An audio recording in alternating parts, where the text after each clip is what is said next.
বুঝতে পেরেছো? এই জিনিসটা হচ্ছে দেখো, জের আছে, এটা হচ্ছে হরকত, হামজা জের ই। লিসেন।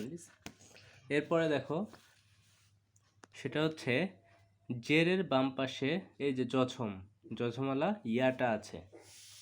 এই জছমওয়ালা ইয়া থাকলে টান দিতে হয়, যেরকম হামজা জের ই, হামজা ইয়াজের ই।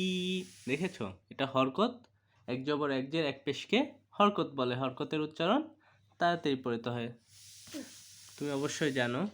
তারপরে দেখো হামজা ইয়াজের ই, তাহলে এখানে টান হবে। যে সমস্ত জায়গায় জেরের বাম পাশে জজমালা ইয়া হতে হবে, যদি তাসজিতালাও ইয়া হয় তাহলে কিন্তু টান দেওয়া যাবে না, ঠিক আছে?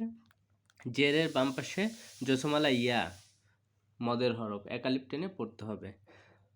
হামজা ইয়াজের ই।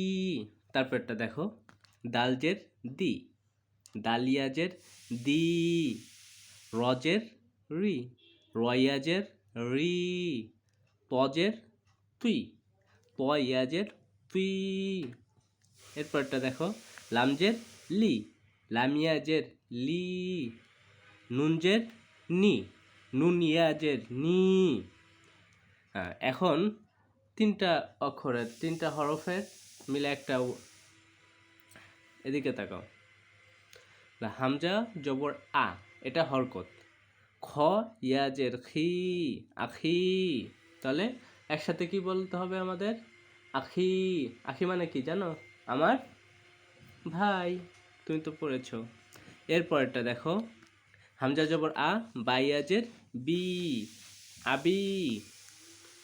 হামজা পেশ উ, এই দেখো এখানে কিন্তু জের নেই, হামজা খপেশ উখ, তাইয়াজের তি, উখতি। উখতি মানে কি বলেছিলাম বলো তো? আমার বোন। হামজা মিম পেশ মিম ইয়াজের মি, মি, আমার মা। হামজা জবর আ, রজের রি, আড়ি, নুন ইয়াজের নি, আড়ি নি।